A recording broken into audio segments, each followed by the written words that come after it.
Aujourd'hui, au programme, on va parler de la biographie d'une de mes artistes peintres préférées, on va parler de Jane Austen, on va parler d'une réécriture de mythes grecs, on va parler d'une nouvelle d'un des plus grands auteurs autrichiens et bien d'autres. Bonjour à tous, j'espère que vous allez bien et surtout, bienvenue aux nouveaux arrivants sur cette chaîne parce que depuis la vidéo de Le Paper Palace, il y a eu pas mal de nouveaux abonnés, donc déjà merci et j'espère que le contenu de cette chaîne vous plaira. On est en territoire bienveillant, on est en territoire chill, on parle de bouquins, on est bien. Et je dois dire que depuis mon retour de Suède, je vous mets le vlog juste ici si vous l'avez pas vu, j'ai eu un rythme de lecture plutôt prolifique et il y a pas mal de choses dont je vous parlerai pas directement dans cette vidéo parce que je vais les citer dans d'autres vidéos, notamment le bilan du Cold Winter Challenge ou des petites choses en plus que je vous prépare. Mais quand je vois la pile que j'ai sous les yeux, j'ai quand même quelques petits trucs sympas à vous présenter. On va pas y aller dans l'ordre chronologique, on va y aller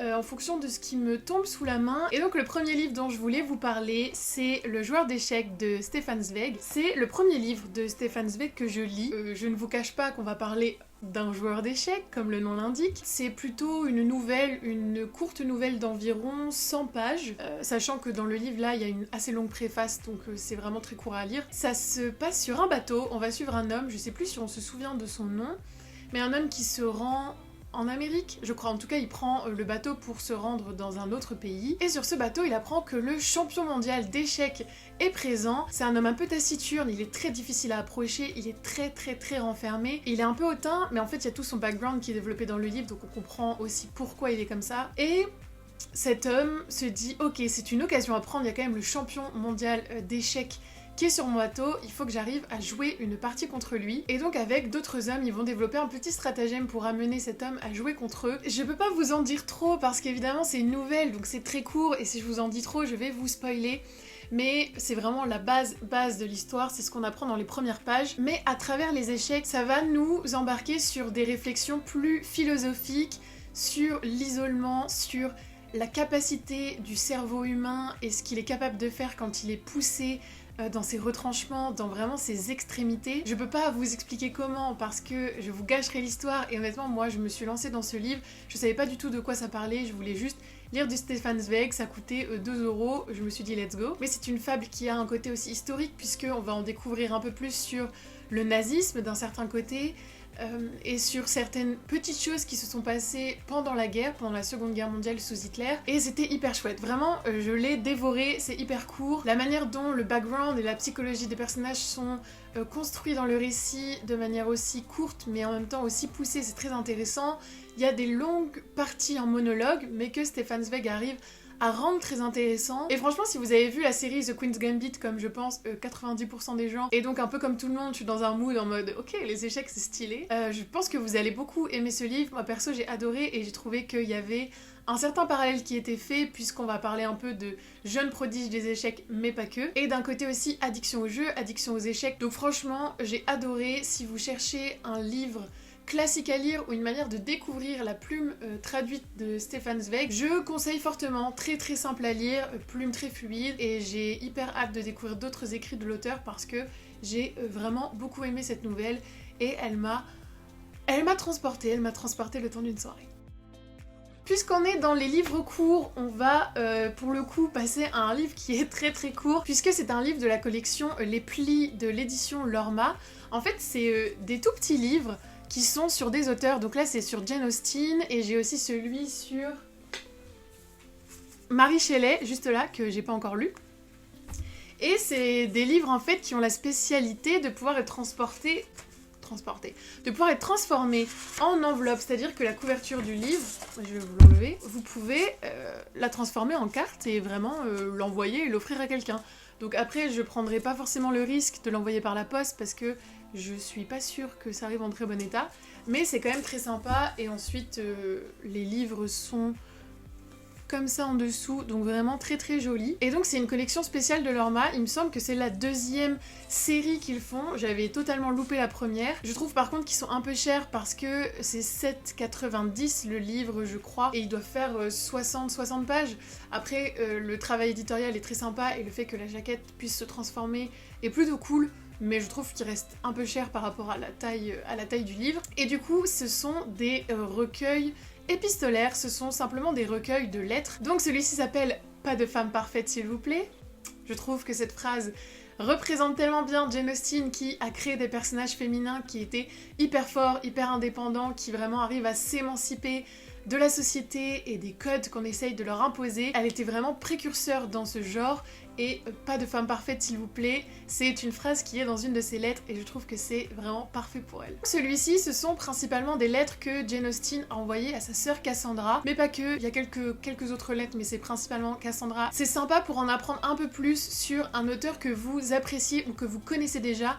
Je conseille pas si vous ne connaissez pas du tout les œuvres. Il y a une préface et il y a des explications par rapport au contexte des lettres à chaque fois. Donc il y a des petits encadrés en italique qui vont vous dire ok, cette lettre est envoyée à ce moment-là, il s'était passé peut-être ça ou ça avant dans la vie de l'autrice, mais c'est pas non plus détaillé énormément, donc si vous connaissez pas du tout la vie de Jane Austen, bah peut-être que ça vous passe au-dessus de la tête et que vous vous en fichez un peu de ce qu'elle raconte dans ses lettres. Personnellement, c'est une autrice que j'aime beaucoup, pareil pour Mary Shelley, donc c'est pour ça que je les avais pris. À part ça, du coup, j'ai pas grand-chose à dire, parce que bah, c'est des lettres. On en apprend un petit peu sur Tom Lefroy qui avait de la petite amourette de Jane Austen, mais il est mentionné que dans une ou deux lettres. On en apprend juste pas mal sur la manière dont Jane voit son métier, un peu la manière dont elle voit les personnes qui l'entourent en société. Elle est assez critique et elle est assez acerbe parfois dans ses lettres, donc c'est assez drôle. Il y a une partie très intéressante où elle critique les livres et les œuvres littéraires d'une de ses nièces, il me semble, je me souviens plus son prénom. Et ça c'est très intéressant parce que elle lui donne vraiment des conseils, par exemple, oh j'aime beaucoup ce personnage je pense pas qu'il devrait faire ça parce que c'est pas logique, ces personnages-là je les ai adorés, ceux-là je pense qu'ils sont de trop. Elle donne vraiment son œil d'écrivain par rapport à l'œuvre de sa nièce et je trouve que c'était très chouette parce qu'on en apprend un peu plus sur la manière dont elle-même a construit ses personnages et sachant que voilà, c'était il y a longtemps, au 18e, c'est pas comme si on pouvait voir des interviews de Jane Austen sur YouTube, donc c'est sympa quand on aime cette autrice d'en savoir un peu plus sur la manière dont elle réfléchissait à ses œuvres. Et j'ai beaucoup aimé, j'ai hâte de lire celui sur Mary Shelley. Donc voilà, si ça vous intéresse, je trouve que c'est sympa, un peu cher, mais je trouve que c'est très sympa quand c'est des auteurs qu'on connaît et qu'on aimerait comprendre un peu plus profondément leur psychologie et qui ils sont, parce que ça aide beaucoup, ce sont des lettres qu'ils ont écrites de leurs mains, donc forcément on en connaît un peu plus sur eux après les avoir lus. Ah, ensuite, le prochain livre que je vais vous présenter... Je pense que vous ne le savez pas et je pense par contre que je ne suis pas la seule, mais je suis particulièrement fan du travail et de l'art de Frida Kahlo. J'adore cette femme, vraiment j'adore cette femme, parfois je pense à elle et parfois je pense à sa vie, juste de manière random au quotidien parce que je la trouve tellement inspirante. Elle a vécu tellement de souffrances, tellement de blessures, physique, émotionnelle, tout ce que vous voulez, et elle a utilisé tout ça pour devenir, je trouve, l'une des plus grandes artistes mexicaines, et j'adore lire des livres sur elle, c'est ma passion, littéralement je trouve une biographie de Frida Kahlo, je l'achète. Et du coup, le livre que je vais vous présenter aujourd'hui, c'est Frida Kahlo, La beauté terrible de Gérard de Cortange. Je pense que ça se dit comme ça, de Cortange. Et je l'ai trouvé très intéressante, notamment parce qu'elle replaçait l'histoire de Frida Kahlo dans un contexte politique et économique mexicain, ce qui n'est pas toujours fait dans les autres livres que j'ai lus, et on parle aussi pas mal de Diego Rivera, parce que même si Frida Kahlo n'existe pas uniquement à travers Diego Rivera, il a fait partie intégrante de sa vie, et techniquement on ne peut pas dissocier les deux. Il a vraiment marqué son art, il a marqué la personne qu'elle est devenue parfois. Je comprends pourquoi on veut mettre l'accent uniquement sur Frida et se dire que Diego n'a pas sa place dans une biographie, et je trouve que ce serait juste faire abstraction de quelque chose qui a fait partie intégrante du personnage artistique de Frida Kahlo. C'est pas l'œuvre que je conseillerais pour commencer si vous souhaitez débuter dans... Voilà, des biographies de Frida Kahlo, juste pour en apprendre plus. Mais dites-moi en commentaire si ça vous intéresse, je pensais faire une vidéo sur... Voilà, mes livres sur Frida Kahlo et comment aborder Frida Kahlo à travers la littérature par palier, c'est-à-dire qu'il y aurait un niveau 1, les livres les plus accessibles, les plus graphiques, les plus beaux entre guillemets, ensuite les livres de second niveau et peut-être les livres à lire en dernier quand on veut vraiment approfondir sa connaissance de Frida Kahlo et qu'on est vraiment intéressé parce que peut-être que c'est pas voilà, le plus accessible ou le plus facile à lire au début. Donc dites-moi en commentaire si ça vous intéresse. Moi j'adorerais le faire et il y a moyen que dans tous les cas je la fasse parce que j'ai envie de la mettre à l'honneur, j'ai envie que plus de gens la découvrent, j'ai envie que ces livres aient du succès parce que ils le méritent et cette femme était tellement incroyable. Voilà, bref, dans tous les cas je vais pas m'étaler sur ce livre parce que du coup je vous ferai sans doute une vidéo où je vous en parlerai plus en profondeur. Mais je vous le conseille, il est très court, il se lit très bien. Il y a des petits pics et Gérard de Cortange, on voit qu'il porte pas Diego Rivera dans son cœur. Il y a des petits pics et il y a des portraits qui sont faits de lui qui sont pas hyper flatteurs, on va dire. Par contre, ça se voit à quel point il voue une adoration et il voue un véritable culte à Frida. Et il parle très bien de son œuvre, il parle très bien d'elle, il met bien en perspective les blessures, toutes les épreuves qu'elle a dû endurer, parce que vraiment la pauvre, si vous connaissez un peu son histoire, son accident, toutes les opérations qu'elle a dû avoir, ses fausses couches, bref, c'était une catastrophe, mais il la met pas non plus en position de victime, il la dépeint comme vraiment la personne forte qu'elle était avec ses faiblesses, avec ses vices. Vraiment très très bon livre et très bonne biographie de Frida Kahlo pour ceux que ça intéresse. Décidément, quand je vois ma pile et que je vois les livres que je vous présente les uns après les autres, j'ai eu que d'excellentes lectures en fait, parce que j'ai vraiment lu des livres qui me faisaient envie depuis longtemps et des livres sur des sujets qui me passionnent. Donc je trouve que j'ai très bien choisi mes lectures. Et oui, je m'auto-flatte, ça fait du bien, hein, je me lance des fleurs. Parce que le prochain livre dont je vais vous parler, c'est Le Chant d'Achille de Madeline Miller, qui est une réécriture du mythe d'Achille, mais contrairement au titre, ce n'est pas Achille le personnage principal, mais c'est Patrocle. Patrocle qui est un petit garçon, quand on commence l'histoire, il est très maladroit, il est prince, fils d'un roi d'une province de seconde zone. Tous les princes sont convoqués pour que la main d'Hélène, la fameuse Hélène de Troie, vous voyez le petit rapprochement, donc pour que la main de la fameuse Hélène soit donnée, elle va épouser Ménélas, et vous connaissez tous l'histoire ensuite, qui est que Hélène va se faire enlever, puisqu'elle va plutôt partir de son plein gré avec Paris, le prince de Troie. Et donc cette histoire commence alors que Patrocle et Achille sont de très jeunes enfants. Il y a un incident qui va se passer qui fait que Patrocle va devoir quitter sa province et va se retrouver pupille chez le père d'Achille, Pélée, et c'est comme ça qu'ils vont se rencontrer. Lui, Achille, qui est fils d'une déesse, donc un demi-dieu, qui est exceptionnel au combat, que personne ne peut battre, il est beau, il est élégant, il est toujours propre sur lui, bien habillé et gracieux, etc. Patrocle, lui, se sent un peu naze à côté, faut le dire. Et donc les deux jeunes hommes vont se rencontrer et se nouer d'amitié. Et donc on va suivre leur évolution ensemble, l'évolution de leur destinée, comment les hommes de ce monde vont interagir avec leur destinée, comment les dieux vont interagir avec leur destinée. C'est très sympa parce que on rencontre des centaures, on rencontre les mythes d'Héraclès, on rencontre des dieux sur le chemin, donc c'est très sympa pour baigner dans le monde de la mythologie sans que ce soit lourd, sans qu'on soit non plus perdu. C'est pas grave si vous vous souvenez pas de tous les personnages. Évidemment il y a Ulysse, évidemment il y a Zeus, il y a beaucoup de références à Hercule et aux travaux d'Hercule, etc. Mais si vous connaissez pas toutes ces histoires par cœur, ce qui est absolument mon cas, à chaque fois je regarde des choses à ce sujet et j'ai une mémoire de poisson rouge, donc je ne me souviens de rien. Mais c'est pas grave, ça vous empêche pas de suivre l'histoire puisque tout est centré quand même sur la relation entre Achille et Patrocle, sur leur amitié, sur leur affection l'un pour l'autre. Et ça va évoluer jusqu'à la fameuse guerre de Troie, puisque c'est indicible au destin d'Achille. En fait, c'était très chouette de voir leur vie évoluer, de voir leur relation grandir. C'était intéressant d'apporter une certaine humanité à Achille parce que grâce à sa relation avec Patrocle, on en connaît un peu plus. Disons, Madeline Miller lui invente des doutes, lui invente des sentiments, ce qu'on voit pas trop dans les mythes traditionnels d'Achille, puisque c'est surtout un demi-dieu qui veut accomplir sa destinée et devenir le plus grand guerrier et héros de tous les temps. C'était très très sympa, c'était très chouette. Si vous aimez la mythologie grecque, je vous conseille cette réécriture qui est vraiment très bien. J'ai aussi Circé là-haut dans ma palle que j'ai hâte de lire, qui est pareil, une réécriture du mythe de Circé, et notamment je pense d'un moment où son Parcours va croiser celui d'Ulysse, donc vraiment j'avais entendu énormément de bien sur ce livre, je crois que tout le monde l'a adoré et mon avis ne va pas diverger puisque j'ai adoré aussi. Alors, je vois le dernier livre de cette pile. Alors celui-là, je vais devoir choisir mes mots avec attention. Je veux pas dire de bêtises, surtout pas parce que ça traite d'un sujet très très délicat et très complexe. Et c'est Les choses humaines de Karine Thuil. Et donc dans Les choses humaines, on va suivre un couple, les Farrell, qui sont très connus et médiatisés tous les deux. Lui, c'est un journaliste qui fait des interviews à la radio et à la télé, il me semble, des interviews essentiellement économiques, politiques. Et il y a Claire qui est une écrivaine et une essayiste beaucoup plus jeune que lui. Il me semble que Jean Farrell, il a 60 ans, ou il approche des 60 ans.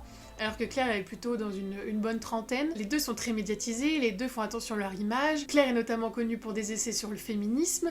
Et ils ont tous les deux un fils qui s'appelle Alexandre. Et Alexandre, c'est l'archétype du jeune homme qui réussit, il fait Sciences Po, il est en études aux États-Unis, il va intégrer Stanford, etc. En apparence, tout lui réussit.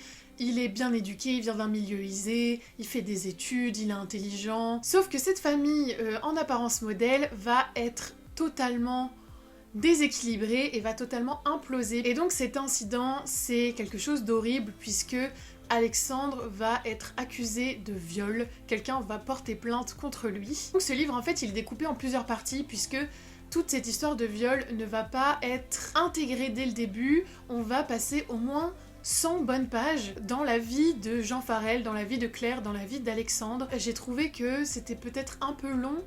Pour moi, on passe énormément de temps sur Jean Farrell. Même après avoir fini le livre, je ne vois pas l'utilité de parler autant de lui. Je pense qu'on aurait pu développer le point de vue de Claire beaucoup plus profondément parce que c'est beaucoup plus intéressant et beaucoup plus pertinent puisque elle est quand même essayiste féministe et son fils va être accusé de viol.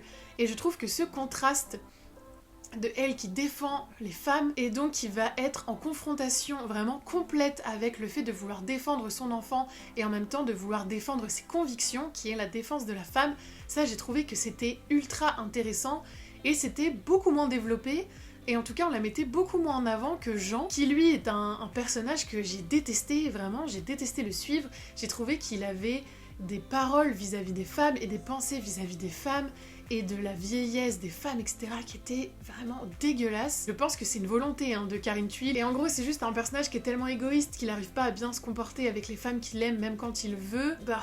Franchement, il faisait trop froid dans le dos, et il était un peu trop bien, je pense, dépeint pour être agréable à suivre, donc ça c'est une prouesse je pense de Catherine Thuil, parce que je pense qu'elle voulait vraiment le rendre réaliste et détestable et pas juste une caricature d'un mec un peu sexiste, misogyne ou quoi que ce soit. Bref, du coup je m'étale moi-même un peu trop sur Jean Farrell, je trouve qu'elle s'étale elle-même trop sur lui, je trouve que le personnage de Claire méritait d'être un peu plus développé parce qu'il était plus pertinent pour l'intrigue. Toujours est-il que Alexandre va se retrouver impliqué dans un viol et donc on va suivre ses interrogatoires avec la police, on va suivre cette jeune fille qui va l'accuser, mais on ne va jamais suivre l'histoire à travers ses yeux à elle, c'est toujours à travers les yeux et le point de vue des Farrell. Et donc ce livre est vraiment très compliqué à lire puisque il reflète à quel point c'est compliqué de juger une histoire de viol quand c'est une parole contre une autre. Il est vraiment mis dans un contexte de mouvement MeToo,